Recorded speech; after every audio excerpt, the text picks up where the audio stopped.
1, 2, 3, yeah!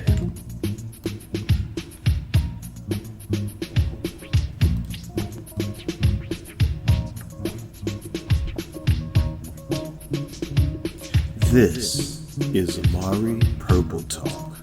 Yes.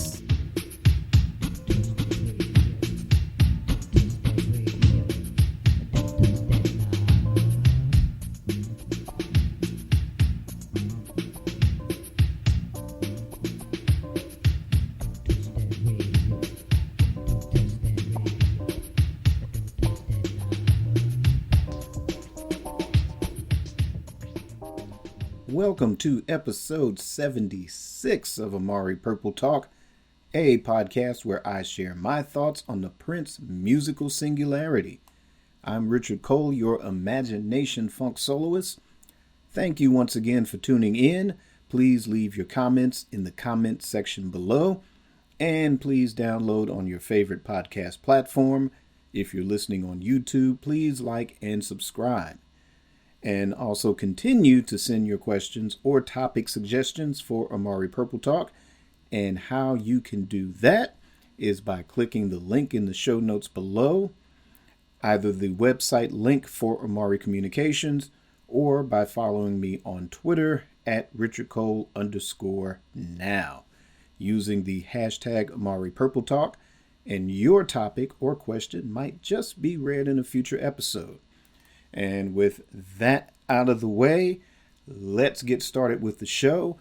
And actually, we're going to start the show with a little bit of breaking news. Actually, it's a little bit of non-Prince breaking news. But for those of you that are fans of Michael Jackson or the Jacksons, there is some big news.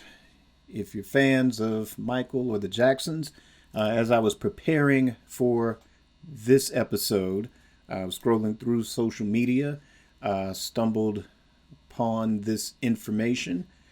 And if you go to Apple Music, you will see the expanded editions of the Jacksons' first album on Epic Records, Going Places, and Destiny.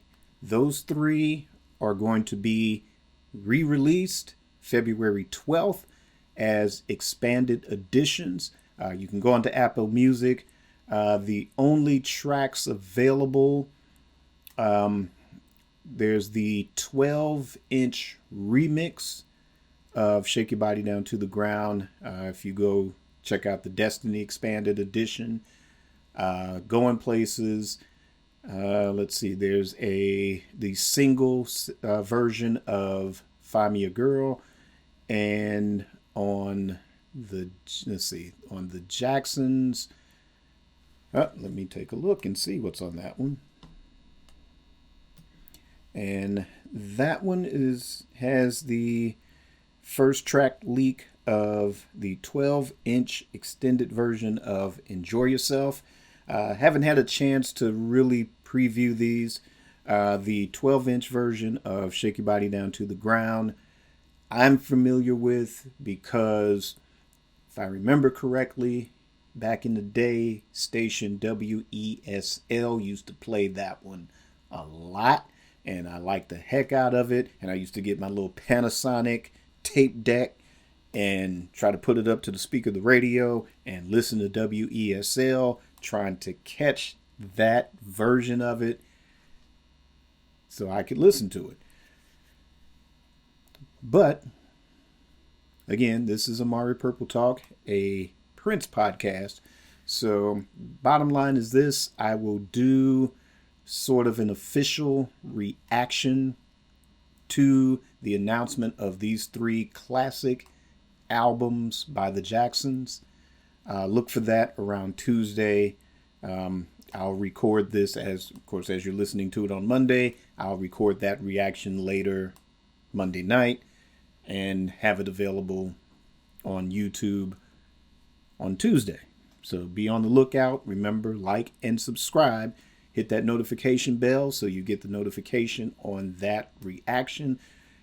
And yes, those are being released by Sony, and that will be February 12th.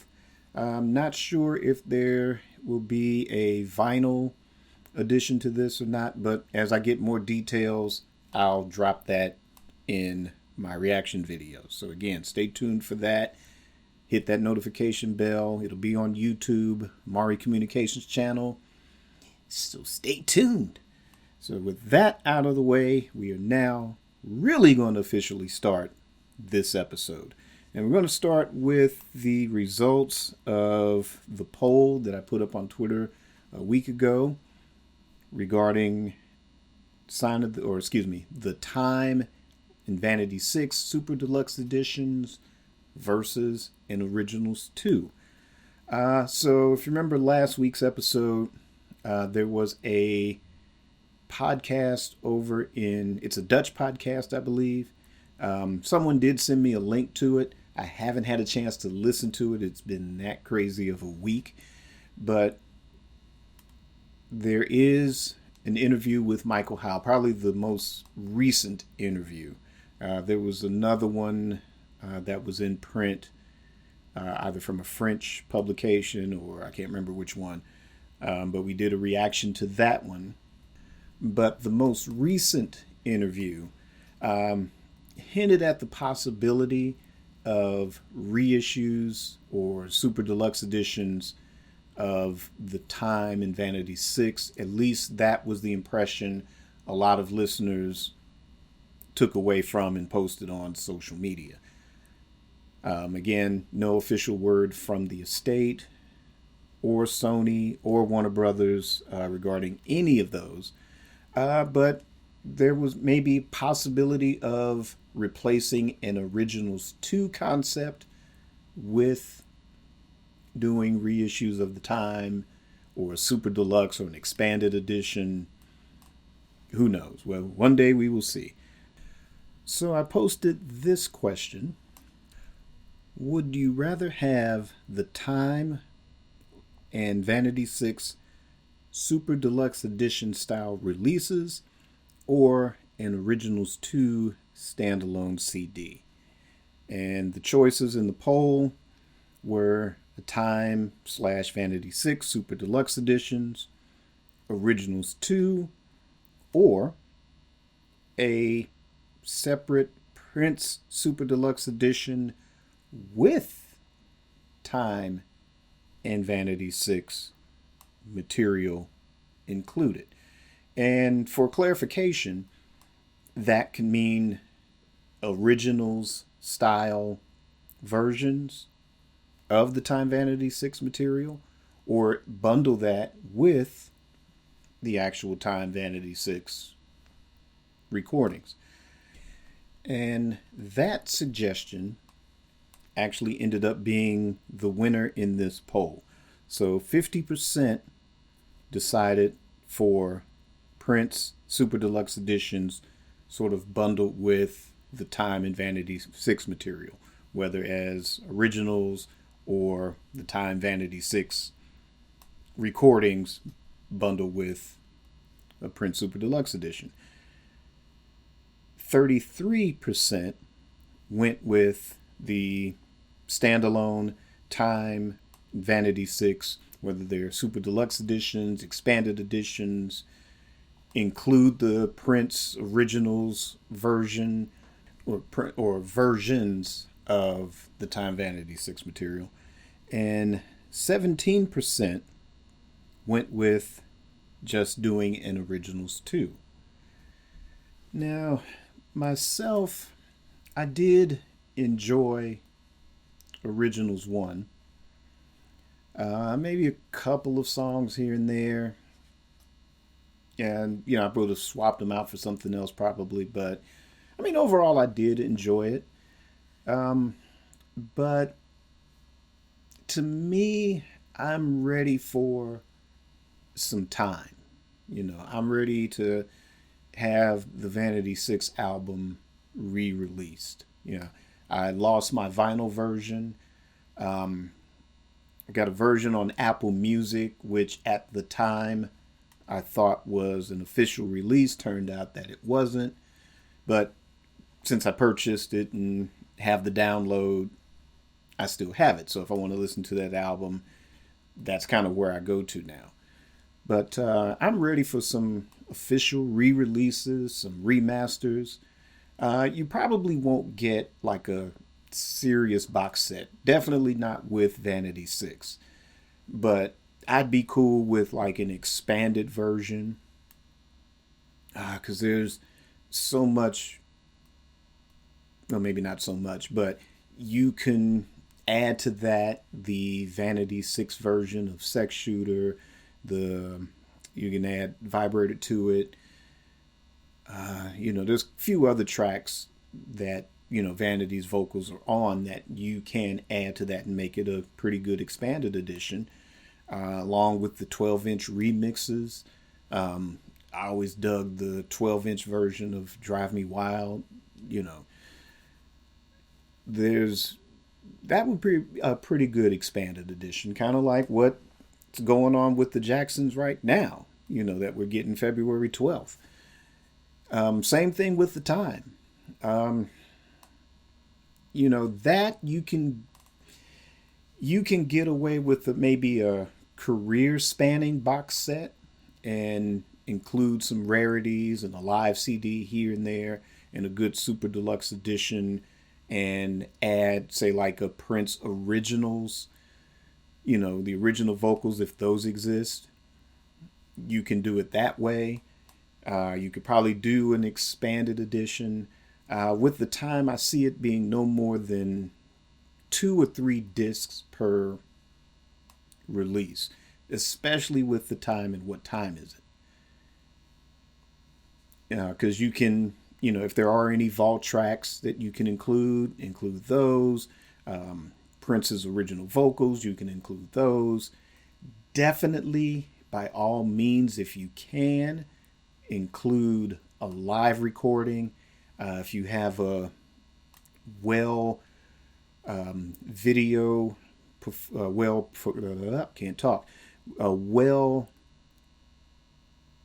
produced video, you can include that. I think that would work. So I'm ready for those now, and any of the other Paisley Park artists. Again, depending on who it is, if Jill Jones or Sheila E, like those, you can do expanded editions of those.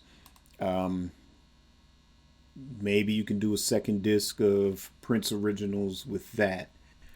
That's what I'm ready for, and I know we probably won't get those for a while, because we are in 2021 now. Again, the rumor is that there will be a Prince Super Deluxe edition that will be released this year. Maybe not Parade. It may be Diamonds and Pearls, maybe not. Who knows? And also a standalone release. And if the rumblings on social media, it sounds like it's just one album or one single album. So it might not be a reissue of, say, For You or Prince or Dirty Mind or anything like that, but maybe some type of special compilation. Who knows? But that sounds like that's the game plan for 2021 for right now. And that any of the Paisley Park acts or protege acts or whoever, that might be some years down the line. Maybe not too many, but I would say, maybe 2 or 3 years we might see something like that. That's my guess. But what's most important is, what do you think? Are you ready for some Time and some Vanity 6 or some other proteges? Are you ready for an Originals 2? Or are you just excited for the next Super Deluxe edition and whatever the next standalone project is going to be? Leave me a comment and let me know your thoughts. And now we are going to move on to the main topic of this program, and that is what would make the perfect Prince biopic. And that topic was inspired by Sheila E's post sort of leaking information about a proposed sort of biopic focusing on her relationship with Prince. And there have been other sort of reactions to that, which, I encourage you to go check them out. There's lots of us in the Prince musical singularity, and we all have opinions about it, and I encourage you to check those out. But for me, I'm not going to question the motivation behind it. Not going to speculate what it's about, whether it's a good idea or a bad idea. I'll reserve judgment as more information comes out as far as who's going to direct it. What platform is it going to be available? Will it be a theatrical release? Will it be on one of the streaming platforms like, say, Apple TV or Netflix? One of those. Will the estate authorize music for this project? So I'll reserve those comments and opinions, like I said, as more information comes about. But it did get me to think about what would a perfect Prince biopic be. And, based on, like I said, some of the other programs that have commented and a lot of fan response about, who should play Prince in this proposed biopic, or the other way, that nobody should play Prince. There shouldn't be one. And I'll start with just my opinion on biopics in general. And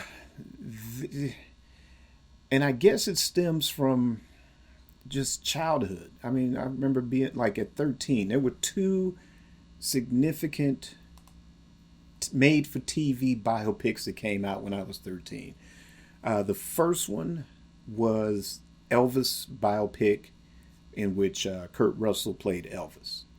And the second was produced by Dick Clark on the Beatles. It was called Birth of the Beatles.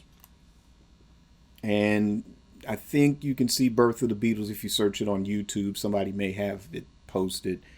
Actually, it was on television here and released, I believe, at least in Europe or the UK. It was a theatrical release there, if I'm not mistaken.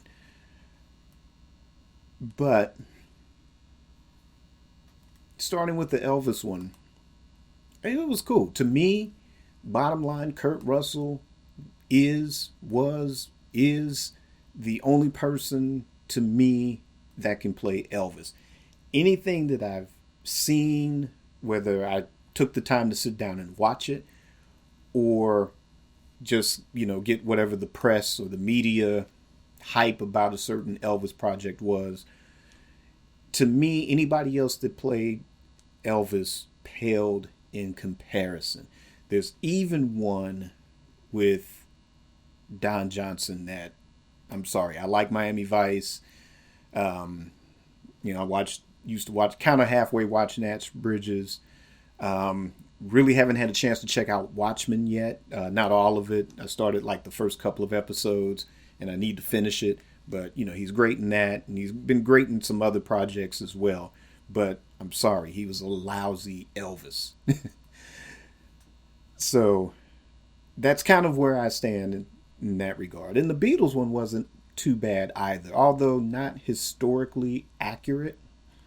But my gripe about Beatles biopics is that they spend so much time, I guess, with the casting of John, and it's either a thing of it looks like him but doesn't sound like him, or it sounds like him, doesn't look like him, or it doesn't look or sound like him at all. And then the rest of the Beatles, half of them get Paul right, half of them don't, and then George and Ringo are kind of afterthoughts.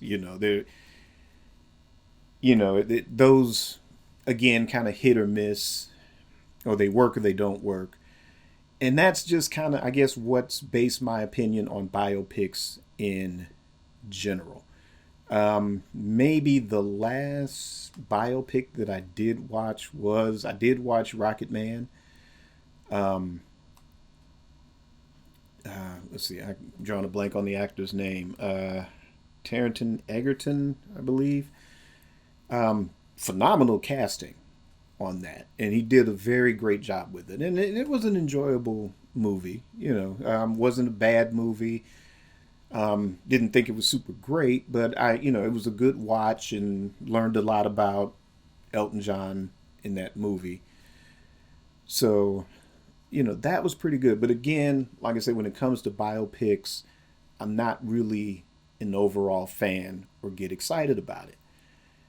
But if you are going to do someone whose career, spans so many decades, it's hard to do that in just 2 hours, minimum, 90 minutes, 2 hours, 2.5, barely three. Some you have to do like a little mini series. So for me, I think if number one, first and foremost, if you're going to do a Prince biopic, you would have to, at minimum, make it a trilogy. And to sort of use John Boyega's words about being cast in a major movie franchise, in which he compared it to, or he described it as being luxury jail, then that's the way to go. You'd have to get the right actor and then sign him to a contract and have it done as a trilogy.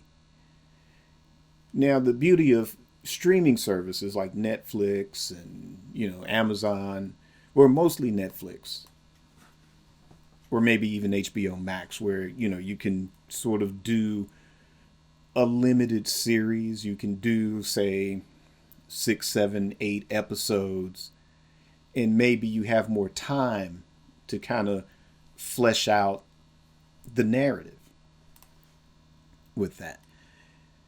And that, to me, when it comes to Prince, is that you have to have the blessing of the estate with that. They have to be involved. They have to authorize the music. Otherwise, it doesn't work. Case in point, what's the name of the movie? Is it All by My Side?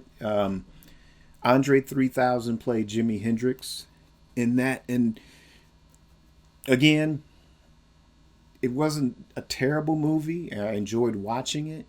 And Andre 3000 channeled the hell out of Jimmy. That they should have handed him an Academy Award for that. He was great in that. Hell, they can, if they ever do something in which the Hendrix estate can authorize the music for it, get Andre 3000. It's not too late. Yeah, 40s, 50s, however old he is now. Still, just let him do it, because he knocked it out of the park. And then with, maybe a bigger budget, with the authorization of the music, get the right director, get the right casting, get the right narrative. That too can be a very great film. So, that's what's needed. As far as casting, here's my thing, and this goes out to, who, regardless of whoever you think should play Prince, and regardless if you just don't want to see an actor be Prince, here's the criteria. Number one,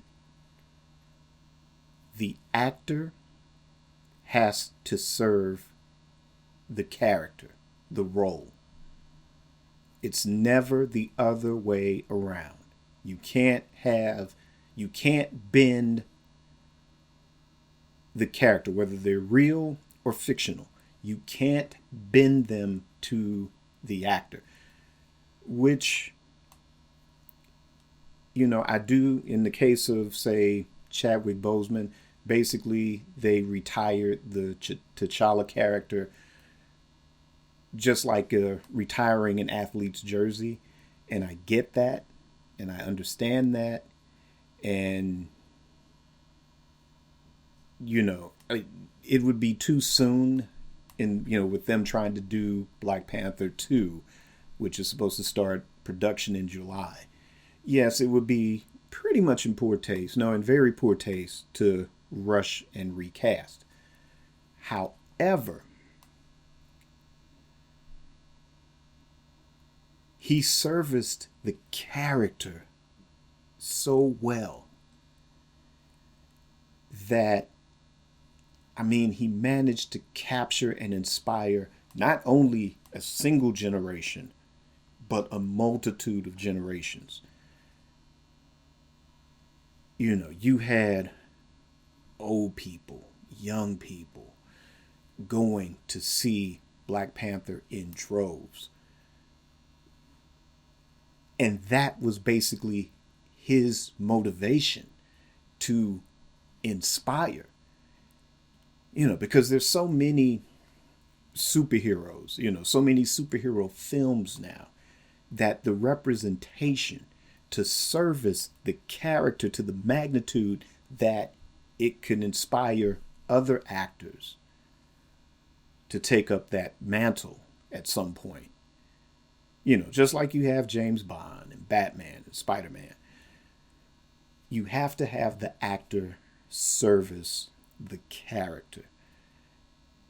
And with the untimely passing, that's an extreme circumstance to which, in reaction, Disney and Marvel, there's no way they could have found a way to have another actor service the character, at least not right now. But it would have forced them to have the character service the actor, and that would have been too much. But the overall takeaway from this is that it did sort of create this void of such an inspirational character. And what this has to do with casting a Prince biopic, whether you're for or against the idea, if a deal ever comes into play in which the estate authorizes the use of the likeness, the music, and everything else, and you get the right director, you decide on the proper narrative, then the casting, whoever it is, whether it's a well-known actor, I'm not going to do any fan casting with this, but whoever they cast, whether it's an unknown, whether it's a name that we're familiar with, whether they're an A-list actor or somebody that's had bit parts, but this will be the big major breakout role, the actor has to service the character. They have to embody Prince, whatever narrative they're going to go with, however long the film is. That's where they have to, that's where they have to do their due diligence as an actor to pick up on those elements, in the same way, again, with Chadwick Boseman. Before Get On Up, in my mind, there was no one who could have embodied James Brown, that could play James Brown without reducing it to a caricature. Maybe the closest would have been Eddie Murphy, but it would have been too thin of a line because, he did his thing in Dreamgirls. I mean, he was nominated for an Oscar for that, and that was a pretty serious role, even though it had some comedic elements to it. That was a serious role, and he had the chops to do it. So to maintain that type of focus, that would have been the job. It's like, okay, we don't want to see Eddie Murphy doing James Brown. We want to see Eddie Murphy be James Brown. And that's where Chadwick Boseman succeeded and changed my perception, because it wasn't Chadwick Boseman playing James Brown. It was Chadwick Boseman being James Brown in that. And that's what you need to look for when casting the biopic. You know, again, I don't know what Sheila E's motivations are or whatever, but regardless, if there's going to be down the road an estate authorized biopic, you know, whether who, again, and same thing with the director, you know, whether you get Spike Lee to do it, whether you get Steven Spielberg to do it, well, whoever you get to do it, the narrative has to be the overall mission statement of Prince. You know, not the sensationalism, you know, not any scandals, dirt, whatever, although that comes into play. Even the circumstances regarding his death, you know, maybe that might come into play. But the film has to capture exactly who he was in life. And again, that actor would have to service the character to have us walk out of that theater, providing they're still around by this time, whether it's the movie theater or whether we, you know, we flip off of Netflix after the last credit, the last note of the song playing at the end of the credits. Soon as that clicks off, and then it starts, you know, having the credits in the other languages, you know, we're blown away. We've had an experience. We were moved. We were motivated. We were happy. We were sad. We, you know, those things have to come across. Definitely. Definitely. And here's the thing, you know, again, you have Sheila E announcing the biopic. You've had Morris Day hinting at his own biopic. That was an episode of Amari Purple Talk several months ago, touching on that. And you know, Morris has the kid handpicked to play him. You know, we don't know who would be handpicked to play Prince, but you know, so right now there's rumors of at least 2 Prince-related biopics. With that said, what would be the perfect Prince biopic? Remember, again, sign that actor. In other words, just do this. Let's just take a cue from the Marvel Cinematic Universe. How there's 23 films and now a Disney Plus show and another Disney Plus show and more movies that are all interconnected in some way, shape, or form. Different actors playing the different heroes, different directors, each has their own style, each film has its own theme to it, but it's all interconnected and it has a seamless flow to it. So despite the fact that Ant-Man is a heist film, Captain America Winter Soldier is a tribute to the 70s political thrillers, to, you know, big epics like Infinity War and Endgame, to, you know, what a Spider-Man flick, all of those differences. Since there are so many moving parts within the Prince musical singularity in that realm of it,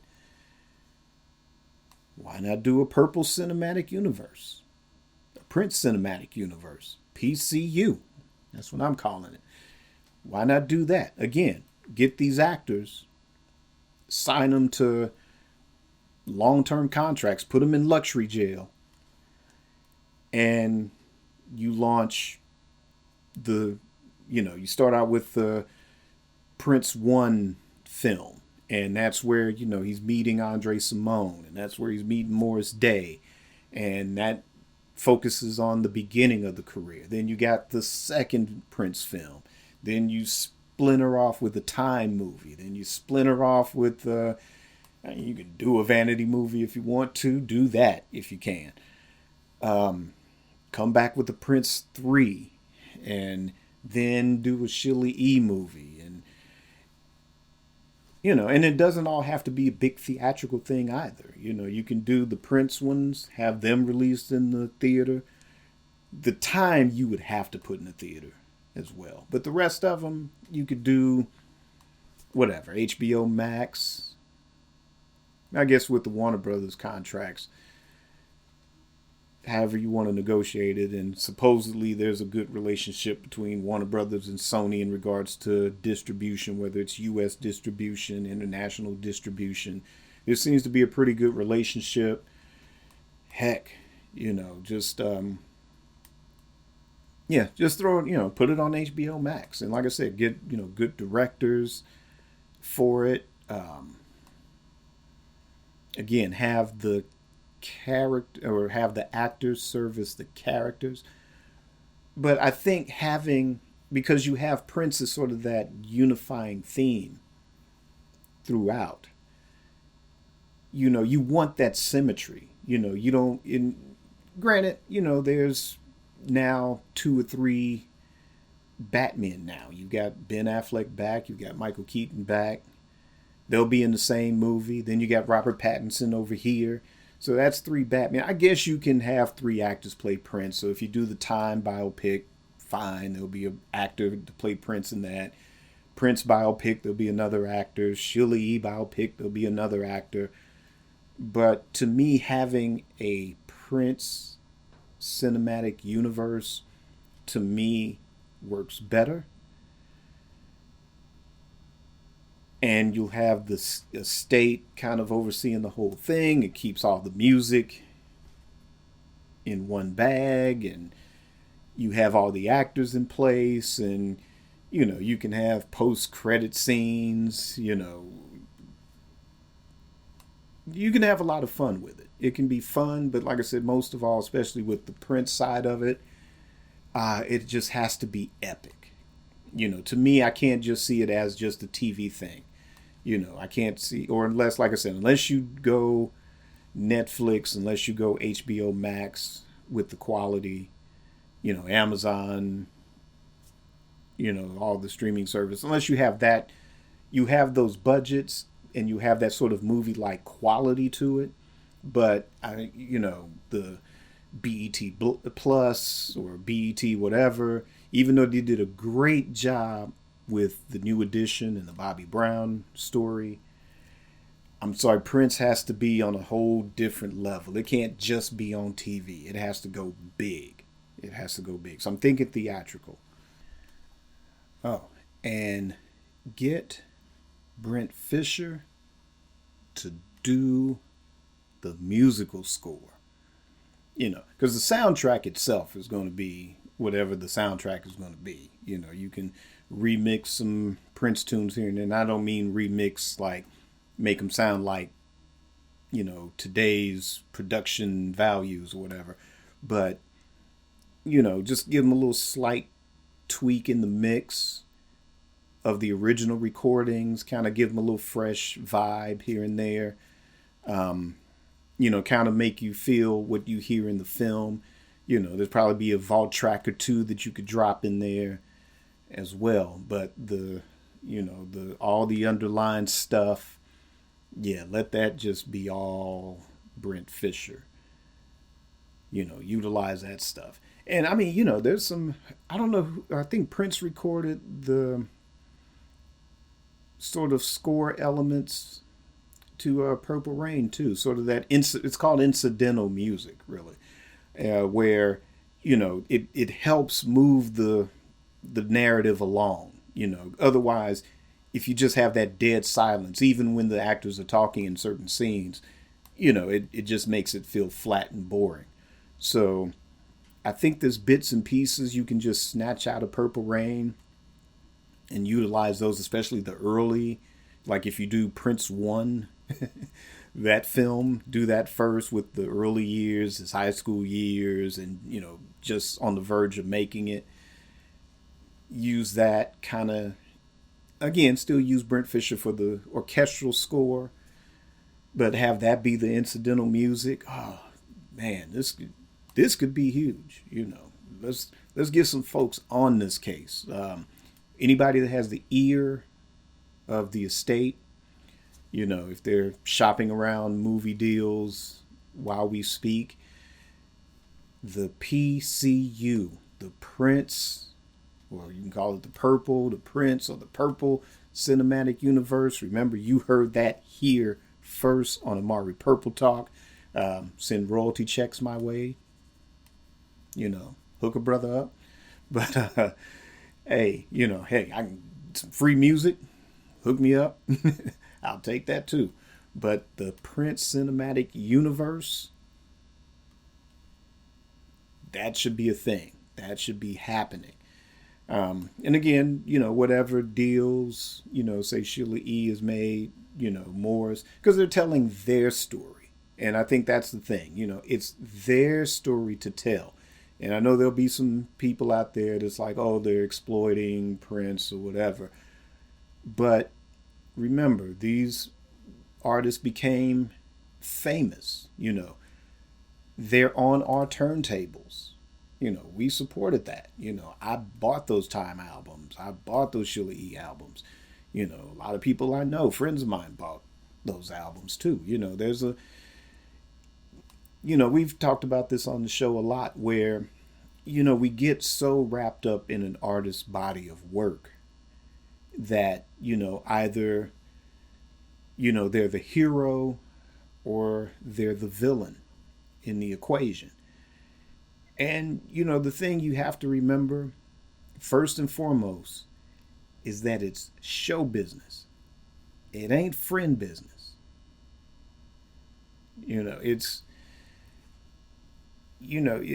it drives away, the closest of friends.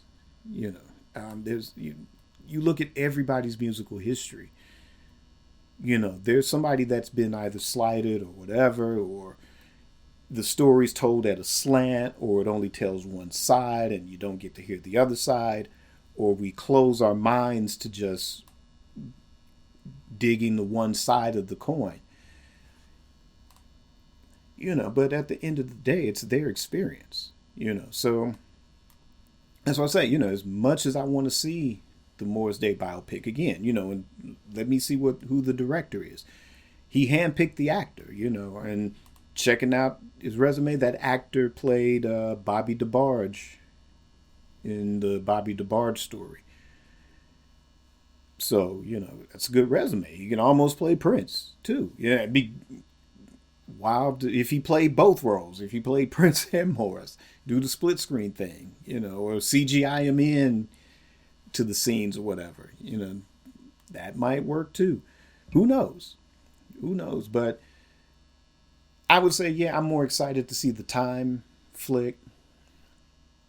But again, like I said, I want to know who the director is, who the other actors are, who's going to play the rest of the time. I'd be interested in that. Same thing with the Sheila E biopic. Who are the actors? Who are the directors? What platform is it going to be on? This might be the most excited I'll be over biopic just because of the subject matter. But again, in how those narratives are going to be told, but I'm going to keep an open mind because I know everybody's telling their story. And that's the story I want to be invested in, is their story. And then secondly, yeah, if you're going to have Prince included in that story, will it be a positive light? Will it be well, forget about positive all overall. will it be a balanced point of view? That has to come across as a balanced point of view, because there are good days and bad days. On the one hand, yeah, there's a relationship. It's a work related relationship. Yeah, there's some ups and downs and I'm sure some arguments here and there. You're going to see what would have happened or what really did happen, and it's told from her point of view. We've read Morris's book, and we get the balanced point of view in that book. And those things have to translate well in this film too, their respective films too. So I don't know. Like I said, this will be the most excited I'll be for a biopic in a very, very long time. So what's most important is, what do you think? What do you think would make the perfect Prince biopic? Should it be just a single standalone film? A streaming service style series to which you can flesh out the narrative a little bit better than just limiting it to a 2 or 3 hour film? Do you think there shouldn't be a Prince biopic in any way, shape, or form? Leave me a comment and let me know your thoughts. And that is going to wrap up this week's episode of Amari Purple Talk. Thank you all for tuning in. And coming up, not sure of an official release date yet, but I've been asked by Rain Baker, who had the blog Listen to Prince. That is coming back with a bigger website.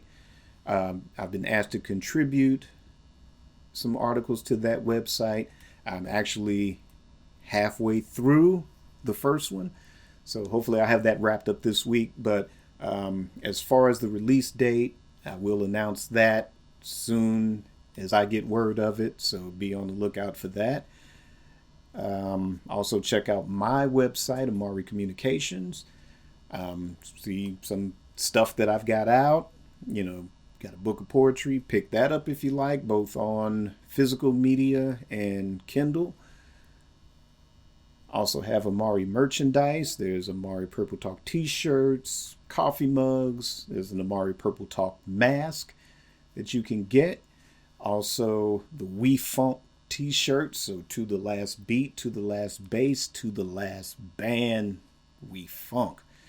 Get you one of those as well. All those proceeds help keep this program running, as well as some other projects I got in the mix too. So check that out and support a brother so he can escape his essentially non-essential essential gig, because the brother's tired.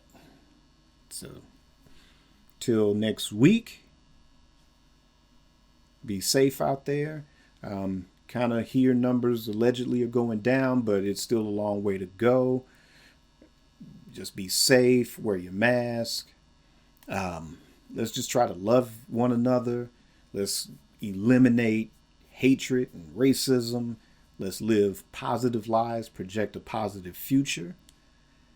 And as always, let's keep it purple and on the one.